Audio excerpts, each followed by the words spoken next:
Hello વહાલા વિદ્યાર્થી મિત્રો, કેમ છો બધા? આશા કરું છું કે તમે સૌ મજામાં હશો અને પરીક્ષાની તૈયારી કરી રહ્યા હશો. બરાબર. હું દર્શના પરમાર મારી ચેનલમાં તમારું સ્વાગત કરું છું. તમે જોઈ રહ્યા છો રાહદર્શ એજ્યુકેશન, જેમાં તમને ધોરણ 9 વિષય ગણિત અને વિષય વિજ્ઞાનના વિડીયો જોવા મળશે. અત્યારે તો આપણે ગણિત અને વિજ્ઞાનનું જ પહેલાં કરીએ છીએ. બરાબર. પછી જેમ ટાઈમ રહેશે એ રીતે આપણે બધા જ વિષયોનું સોલ્યુશન કરવાની ટ્રાય કરીશું. બરાબર. અત્યારે મારી આ ચેનલ પર વિષય વિજ્ઞાનની આખી અસાઇનમેન્ટ સોલ્યુશન કરીને મુકાઈ ગયેલી છે મિત્રો. જો તમે હજુ ન જોઈ હોય તો તમે ચેનલ પર જઈને જોઈ શકો છો. હરેક પ્રકરણનો હરેક ચેપ્ટરનો વિડીયો સરસ રીતે મુકાઈ ગયેલો છે.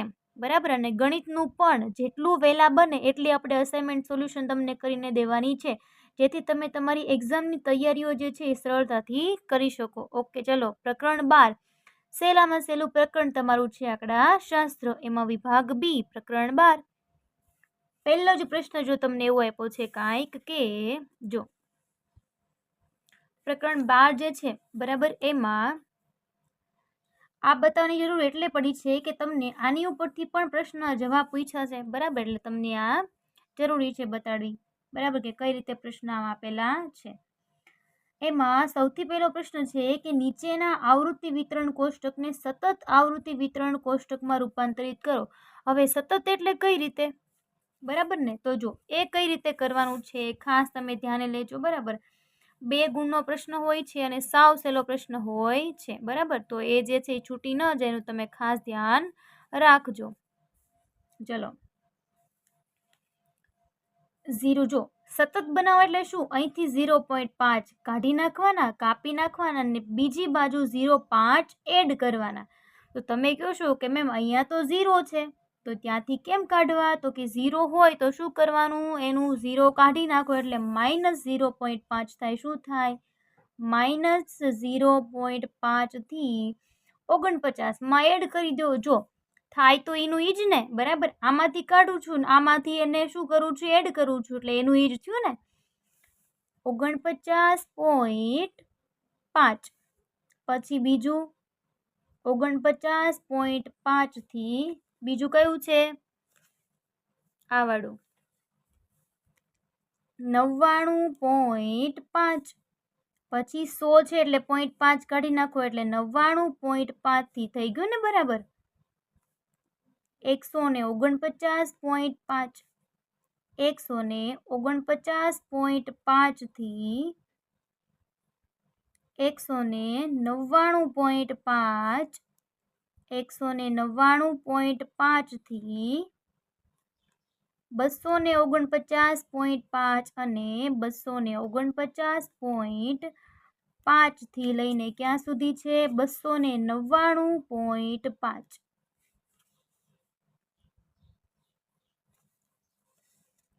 ઓકે, થઈ ગયું. આ આપણે વર્ગો સતત બનાવ્યા એમ કહેવાય છે. આવૃત્તિ જે છે એની એ લખી દો. 1, 4, 8, 6, 4 અને 2. લ્યો, આ પહેલો પ્રશ્ન પૂરો. જવાબ સાવ સહેલું છે ને, એટલે આવા પ્રશ્નો હોય. બરાબર.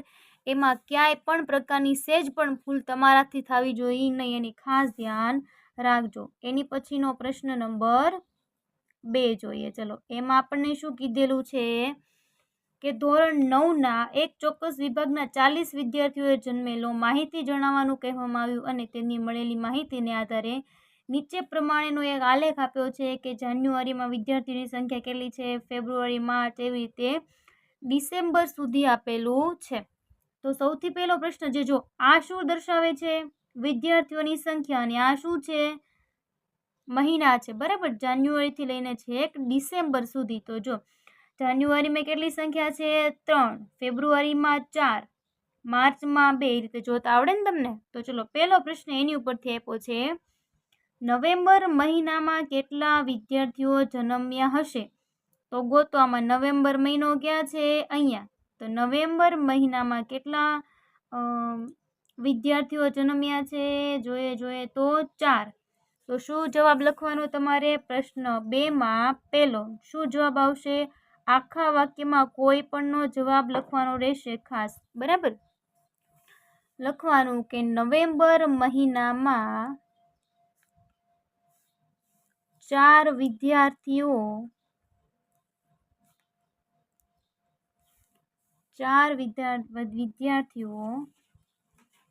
જન્મ્યા હતા. બીજો પ્રશ્ન જો, કયા મહિનામાં સૌથી વધુ વિદ્યાર્થીઓ જન્મ્યા? તો સૌથી ઊંચો કોનો આલેખ છે? ઓગસ્ટ મહિનાનો. બરાબર, તો કયા મહિનો છે? ઓગસ્ટ. તો લખો એમાં ઓગસ્ટ. હા, ઓગસ્ટ મહિનામાં આખા વાક્યમાં જવાબ લખવો જરૂરી છે, ખાસ ધ્યાન રાખજો. મહિનામાં સૌથી વધુ વિદ્યાર્થીઓ જન્મ્યા હતા. પ્રશ્ન નંબર 3 જોઈએ હવે. ચલો, પ્રશ્ન નંબર 3 અહીંથી છે. ઓકે, પ્રશ્ન નંબર 3 જોતા જઈએ અને અહીં આપણે આ બાજુ લખતા જઈએ. બરાબર, જો નીચે આવૃત્તિ વિતરણ કોષ્ટકને સતત આવૃત્તિ વિતરણ કોષ્ટકમાં રૂપાંતરિત કરો. જો એમાં ઈ જ છે, સતતમાં રૂપાંતરણ કરવાનું છે ને. તો પ્રશ્ન નંબર 3 એમાં શું લખવાનું છે? અહીંયા વર્ગ લખીશું અને બાજુમાં આપણે લખીશું એની આવૃત્તિ. બરાબર, કોષ્ટક તમારે વ્યવસ્થિત ડ્રો કરવાનું રહેશે. બરાબર, હું તમને શીખવાડવા માટે આ રીતે કરી રહી છું. 10 છે તો 0.5 કાઢી લ્યો તો કેટલા થાય? 10 છે તો 0.5 કાઢો. તમે કહેશો 9.5 તો 19માં ઉમેરી દો. તો 19.5 થી 29.5 થી 39.5 થી 49.5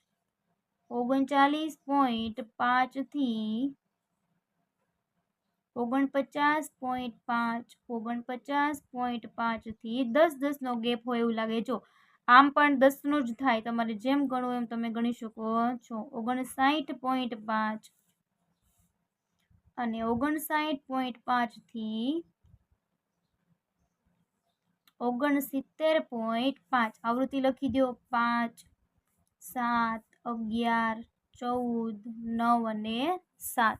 બરાબર, ચોથો પ્રશ્ન છે, જોઈએ. ચલો, પ્રશ્ન નંબર 4 હવે આપણે લખવાનો થાય કે 50 વિદ્યાર્થીઓની પૂર્ણાંક સેન્ટીમીટરમાં માપવામાં આવેલી ઊંચાઈ લઈને વર્ગીકૃત આવૃત્તિ વિતરણ. ઓકે, નીચે પ્રમાણ આપેલું છે. આપણે ખાલી જવાબ લખવાના છે. આ જવાબ લખવામાં શું ધ્યાને લેવાનું છે? ખાસ ધ્યાન રાખજો. શું ધ્યાન લેવાનું છે? જો ઊંચાઈ આપી છે 150 થી 55 વાળા વિદ્યાર્થીઓ કેટલા છે? 12. 155 થી 60 હોય એવા 9, એટલે 155 થી 60 એટલે 56, 57, 58, 59 વાળા બધા અમે આવી ગયા. બરાબર, તો જો અહીંયા શું કીધું? પહેલો પ્રશ્ન 165 સેન્ટીમીટર અથવા તેનાથી વધારે હશે. 165 થી અથવા તેનાથી વધારે, તો 165 થી 175 છે. 10 ને 5 15, તો કેટલા વિદ્યાર્થીઓ થયા? 15 વિદ્યાર્થીઓ. તો શું લખાય? કેટલા વિદ્યાર્થીઓની ઊંચાઈ? તો લખવાનું 10 + 5 = 15. તેથી 15 વિદ્યાર્થીઓની આ રીતે પ્રશ્નનો જવાબ લખવાનો. ઊંચાઈ 165 સેન્ટીમીટર અથવા તેનાથી વધારે હશે. તેનાથી વધારે કીધું એટલે આપણે છેક સુધી જોવું પડે, એટલે 175 સુધી. ઓકે, પ્રશ્ન ચિહ્ન નહીં, પૂર્ણ વિરામ. બીજો પ્રશ્ન છે. ચલો, બીજા પ્રશ્નમાં શું કીધું? ધ્યાનથી જુઓ અને વાંચો. કેટલા વિદ્યાર્થીઓની ઊંચાઈ 150 સેન્ટીમીટર થી 160 સેન્ટીમીટરની વચ્ચે છે? 150 થી 160, 12 અને 9. તો 12 + 9 = 21. તેથી 21 વિદ્યાર્થીઓની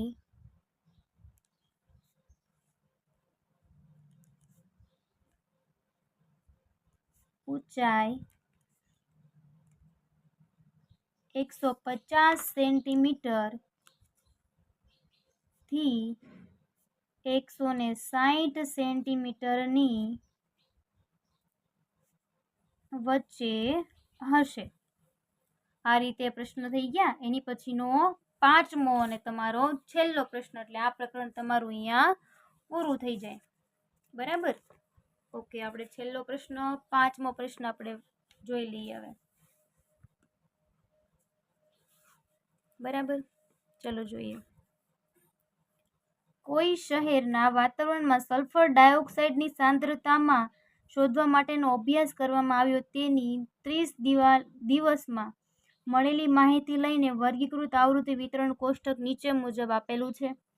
તો આ સલ્ફર ડાયોક્સાઇડની સાંદ્રતા અને આ દિવસોની સંખ્યા છે। બરાબર, તો એના માટે પણ 2 પ્રશ્નો આપેલા છે। તો આપણે 2 પ્રશ્નોના જવાબ લખીએ। ચલો, શું આપ્યું? પહેલા, કેટલા દિવસ સલ્ફર ડાયોક્સાઇડની સાંદ્રતા 0.11 ppm કરતાં વધુ રહી? 0.11 કરતાં વધારે એટલે 0.11 અહીંયા સમાશે, એની કરતાં વધારે એટલે 2, 4 અને 2 બધાનો સમાવેશ થઈ જાય। 2 + 4 + 2, 4, 5, 6, 7 અને 8। તો શું લખીશું આપણે કે 8 દિવસ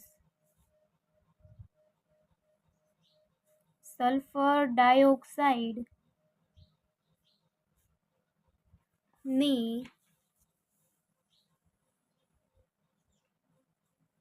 સાંદ્રતા 0.11 ppm કરતાં વધુ રહી। પછી બીજો પ્રશ્ન આપેલો છે કે કેટલા દિવસ સલ્ફર ડાયોક્સાઇડની સાંદ્રતા 0.08 ppm થી ઓછી રહી? તો 0.08 અહીંયા છે, એની કરતાં ઓછી એટલે આ બંને આવી ગયા। તો 9 અને 4 બંને આવે તો 9 + 4 બરાબર કેટલા થશે? અહીંયા લખવા પડશે 8, થશે 9 ને 4 13। તો શું લખીશું આપણે કે 13 દિવસ સલ્ફર ડાયોક્સાઇડ ની સાંદ્રતા 0.08 ppm થી ઓછી રહી। ચલો, આ વિડીયો અહીં પૂર્ણ થાય છે। જો તમને આમાં કાંઈ પણ પ્રકારનો પ્રશ્ન હોય તો તમે કમેન્ટ કરીને જણાવી શકો છો। અને આની પછીનું સોલ્યુશન હવે તો શું આવશે? વિભાગ સી, જે આપણે આગળના વિડીયોમાં જોઈશું। અને જો તમે મારી આ ચેનલ પર નવા હોય તો વિડીયોને લાઇક, શેર અને સબસ્ક્રાઈબ કરવાનું ભૂલશો નહીં। Thank you very much.